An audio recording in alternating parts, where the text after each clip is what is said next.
तो गाइस मैं हूं अंकित और आप देख रहे हैं रेसलिंग फैंस नेटवर्क। शुरू करते भाई अपनी बातों को हम लोग सबसे पहले स्टेफनी मैकमैन से। तो एक मेजर न्यूज़ है भाई स्टेफनी मैकमैन को लेके एंड ये न्यूज़ निकल के सामने आई है रसल वोट्स रेडियो की तरफ से। एंड यहाँ पे इस न्यूज़ के अंदर बताया जा रहा है कि स्टेफनी मैकमैन बहुत ही जल्दी अपना WWE पॉडकास्ट चालू करने वाली हैं। जैसे आपको नॉर्मल रेसलिंग पॉडकास्ट दिखते हैं ना, लाइक बाहर वाले आपने देखे होंगे क्रिस वैन बेलेट वाले या फिर ऐसे वैसे ही भाई आपको स्टेफनी मैकमैन भी अपना पॉडकास्ट चालू करते हुए दिखेंगी। मतलब आजकल सबका ही पॉडकास्ट है भाई, हमारा भी इधर उधर देखोगे तो स्टेफनी मैकमैन क्यों ही पीछे रहे। रिसेंटली बोला था ट्रिपल एच ने कि स्टेफनी मैकमैन बहुत ही ज़्यादा ईगर हैं WWE के अंदर इन्वॉल्व होने के लिए। तो अब ऐसे में भाई उनका एक और कोई दूसरा भी शो आ रहा था, मुझे बहुत अच्छे से याद, उसका ट्रेलर भी आया था। एंड अभी पॉडकास्ट भी स्टेफनी सोच रही है लॉन्च करने की, जो कि कन्फर्म ही मानो कि वो करने वाली हैं। यहाँ पे रसल वोट्स वाले लोग ट्वीट भी करके बोलते हैं कि a very interesting name is set to debut an official WWE podcast सून.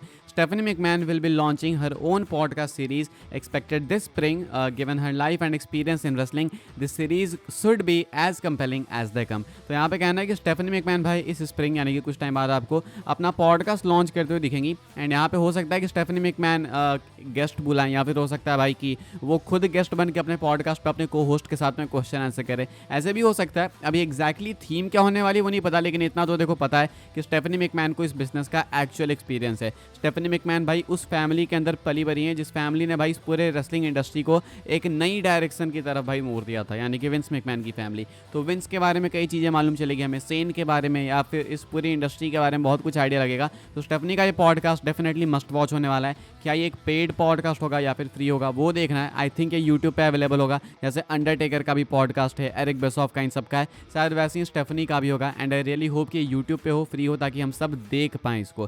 तो एक अच्छी न्यूज़ है भाई पॉडकास्ट वाली ऑडियंस के लिए। स्टेफनी मैकमैन बहुत ही जल्दी इस वाली फील्ड के अंदर, इस वाली इंडस्ट्री के अंदर घुसने वाली हैं WWE को रिप्रेजेंट करते हुए। आगे बढ़ते हैं, कैसे हम लोग बात करते हैं अगली स्टोरी के बारे में, जो कि स्मैकडाउन को लेकर। स्मैकडाउन आजकल भाई कुछ अच्छा चल नहीं रहा है। लाइक आप कुछ भी कर लो, कैसा भी कर लो, रॉक आ जाए, कोडी आ जाए, स्मैकडाउन में वो फीलिंग नहीं आ रही। फैंस बहुत टाइम से कंप्लेन कर रहे हैं एंड WWE के अंदर भी कुछ ऐसे लोग हैं जो कि स्मैकडाउन से खुश नहीं है। अगेन रसल वोट्स रेडियो की ही अपडेट है, यहाँ पे कहा गया है there are several within the company that strongly dislike the 3 hour format for SmackDown as they feel the quality of the show has dipped in the last few month. तो कहना भाई कि WWE के अंदर कुछ ऐसे लोग हैं, कंपनी के अंदर ऐसे लोग हैं जो कि एक्चुअली में डिसलाइक करते हैं, हेट करते हैं स्मैकडाउन के इस 3 घंटे वाले फॉर्मेट को। उनका मानना है कि अभी रिसेंटली पिछले कुछ लास्ट महीनों में इसके 3 घंटे पे मूव करने के बाद स्मैकडाउन की क्वालिटी काफ़ी ख़राब हो चुकी है, शो की क्वालिटी काफ़ी ख़राब हो चुकी है। WWE का अप्रोच कुछ ऐसा था भाई कि उनका कहना था कि नेटफ्लिक्स पे भाई 3 घंटे की रॉ चली जाएगी, स्मैकडाउन भी यहाँ पे है अगर यूएसए पे, तो इनको भी कुछ देना चाहिए, बिकॉज भाई यूएसए से उठ के मंडे नाइट रॉ वहाँ गई है। तो इन्होंने सोचा कि 2 घंटे के स्मैकडाउन को हम 3 घंटे का कर देंगे। आगे जाके स्मैकडाउन 2 घंटे के शोज वापस से प्रोड्यूस करेगी, लेकिन फिलहाल ये 3 घंटे के शोज ही प्रोड्यूस करने वाले हैं। अब ऐसे में 3 घंटे का जो शो है भाई वो ज़्यादा पसंद आ नहीं रहा है लोगों को, एंड सिर्फ फैंस को नहीं बल्कि WWE के अंदर भी लोग खुश नहीं है। डेफिनेटली ज़्यादा टैलेंट्स फीचर हो पा रहे हैं, मे बी शायद ज़्यादा मैचेस हो जा रहे हैं, लेकिन कोई ध्यान नहीं देता भाई। आप 3 घंटे का शो करा के 5 घंटे का शो करा के ज़्यादा मैचेस डाल दो, लोगों को उससे फ़र्क नहीं पड़ता। लोगों को मेन मैटर करता है भाई शो का स्टार्ट कैसा है, शो का एंड कैसा है, एंड मेन सेगमेंट कौन सा है, बस इससे ज़्यादा कोई केयर नहीं करता। अगर कोई करता भी है भाई तो बहुत ही ज़्यादा नर्ड होते हैं भाई, वही करते हैं, उसमें कुछ गलत नहीं है, लेकिन बहुत ही ज़्यादा अंदर घुस के जो लोग देखते हैं वही करते हैं, एंड वो काफ़ी फिल्टर्ड ऑडियंस है, तो ऐसे बहुत कम लोग होते हैं। WWE का मानना है कि ये सही नहीं है, ये 3 घंटे का जो कॉन्सेप्ट है, ये फॉर्मेट है, ये सही नहीं है। आगे बढ़ते हैं गाइस, हम लोग बात करते हैं अगली स्टोरी के बारे में, जो कि जेड कारगिल को लेके। एक्चुअली में जेड कारगिल बहुत ही जल्दी, लाइक बहुत ही जल्दी वापस आने वाली हैं। मैं आपको तब से बता रहा हूँ जब से भाई मंडे नाइट रॉ के अंदर Liv Morgan and rocky Rodriguez champion बन गए। अब स्मैकडाउन की बारी आ चुकी है। उनके चैंपियन बनने के बाद बियांका नाओमी के पास कुछ नहीं है, दोनों होने वाली हैं विमेंस एलिमिनेशन चैम्बर मैच में। जेड कारगिल कुछ टाइम बाद आपको देखने को मिल सकते हैं, एंड हमें आंसर्स मिल सकते हैं कि आखिर जेड कारगिल पे एक्चुअली में अटैक किसने करा। एंड क्वेश्चन है कि क्या जेड कारगिल वर्सेस नाओमी होगा या वर्सेस बियांका होगा रेसलमेनिया में, सारे क्वेश्चन हैं। ऐसे में नई अपडेट आई है भाई अगेन रसल वोट्स की तरफ से। यहाँ पे कहा जा रहा है sources state that Jade Cargill has been cleared for action, expect her return imminently, the payoff to who done it is coming. कहना भाई कि जेड कारगिल क्लियर हो चुकी है इन रिंग एक्शन के लिए, एंड आपको एक्सपेक्ट करना चाहिए उनका रिटर्न बहुत ही जल्दी। ऑल्सो इसी सेम रसल वोट्स रेडियो में इन्होंने ये भी बोला कि शायद आपको इसी स्मैकडाउन में जेड कारगिल देखने को मिल सकती हैं। इवन ज़रूर न्यूज़ वालों ने भी भाई एक ट्वीट करा था कुछ जैसे GIF वगैरह के साथ में, जहाँ पे स्मैकडाउन की जीआईएफ थी एंड जेड कारगिल थी। तो ऐसे में भाई सारे टीजर स्मैकडाउन के लिए मिल रहे हैं एंड स्मैकडाउन में शायद आपको जेड कारगिल देखने को मिलेंगी, क्या पता उसके बाद सीधा एलिमिनेशन चेंबर में भी आ जाए, कुछ भी हो सकता है। लेकिन जो भी है डेफिनेटली वो बियांका ब्लेयर एंड नेओमी के लिए वापस आ रही हैं, वो रिटर्न के लिए क्लियर हो चुकी हैं। तो डेफिनेटली जेड कारगिल भाई रात बरसाने के लिए बहुत ही जल्दी WWE टेलीविजन पे आपको अपीयर होते हुए देखने को मिलेंगी। आगे बढ़ते हैं गाइस, हम लोग बात करते हैं अगली स्टोरी के बारे में, जो कि ट्राइबल चीफ रोमन रेंस को लेकर। तो जैसे मैंने आपको पिछली वीडियो के अंदर बताया कि रोमन रेंस भाई कंफर्म हो चुके हैं कि वो अपीयर होने वाले हैं 21 मार्च एंड 28 मार्च के स्मैकडाउन के एपिसोड्स में। अब यहाँ पे सीएम पंक भी होने वाले हैं, कोडी भी होने वाले हैं, किस्मत अच्छी रही भाई तो आपको रॉक भी देखने को मिल जाएंगे। रोमन ने अपने ट्वीट के अंदर बोला था कि भाई वो आने वाले हैं बदला लेने के लिए, कह रहे थे कि रिसीप्ट्स आर कमिंग, यानी कि डेफिनेटली यहाँ पे बात हो रही है सेथ रॉलिंस की, या फिर बोलो सीएम पंक की भी, बिकॉज पंक ने एलिमिनेट करा था रोमन को रंबल मैच से। तो ऐसे में कह रहे हैं रिसीप्ट्स आर कमिंग। अब ऐसे में रोमन का यहाँ पे अनाउंस होना काफी कुछ स्पॉइल करते हुए दिख रहा है। एक तो कि शायद सीएम पंक भी इनके साथ इन्वॉल्व होंगे, बिकॉज सीएम पंक भी सेम स्मैकडाउन के एपिसोड में होने वाले हैं।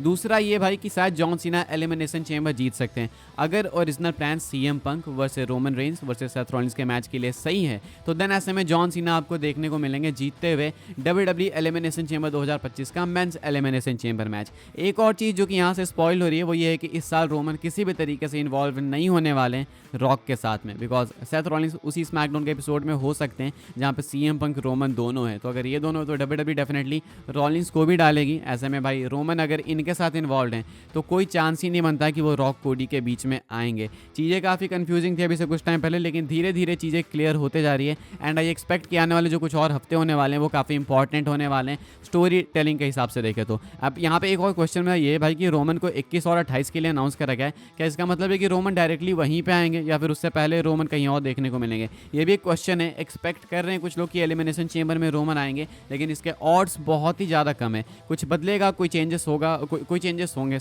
कोई चेंजेस होंगे, कुछ बदलाव आएगा तो मैं आपको डेफिनेटली बताऊंगा। फिलहाल ये कुछ अपडेट रोमन रेंस को लेकर कि रोमन का रिटर्न, रोमन को खुद का अनाउंस करना ऐसे 21 एंड 28 मार्च के एपिसोड के लिए काफ़ी कुछ स्पॉइल करता है अलग अलग स्टोरी लाइन्स के लिए। आगे बढ़ते हैं गाइस, हम लोग बात करते हैं अपनी आखिरी स्टोरी के बारे में एंड मैं आपको बताने जा रहा हूँ भाई टॉप 10 हम लोग बात करने वाले हैं WWE की फीमेल सुपरस्टार्स के बारे में एंड यहाँ पे ऑल टाइम की बात हो रही है, हिस्ट्री की बात हो रही है। Sports Illustrated ranks the top 10 WWE women's wrestlers in history. Number 1 पे इन्होंने रखा है भाई बेकी लिंच को, नंबर 2 पे रखते हैं शार्लेट फ्लेयर को, नंबर 3 पे है ट्रिश स्ट्रैटस, नंबर 4 पे है लीटा, नंबर 5 पे साशा बैंक्स, नंबर 6 पे बेली, 7 पे है चाइना, 8 पे है आस्का, 9 पे है बियांका ब्लेयर, 10 पे है अलेंड्रा ब्लेज। ये लिस्ट बहुत अजीब सी है। स्पोर्ट्स इलस्ट्रेटेड नॉर्मली भाई बहुत सही लिस्ट डालता है, लेकिन इस बार कुछ तो हो गया भाई। बेकी लिंच, शार्लेट डेफिनेटली अच्छी टैलेंट्स हैं, लेकिन मुझे ऐसा लगता, अगर मुझे ऐसा लगता तो मैं मानता हूँ बाकियों को भी लगता होगा, बिकॉज मैं कमेंट्स भी पढ़ रहा था, लोग भाई काफ़ी गुस्से में इस लिस्ट के ऊपर।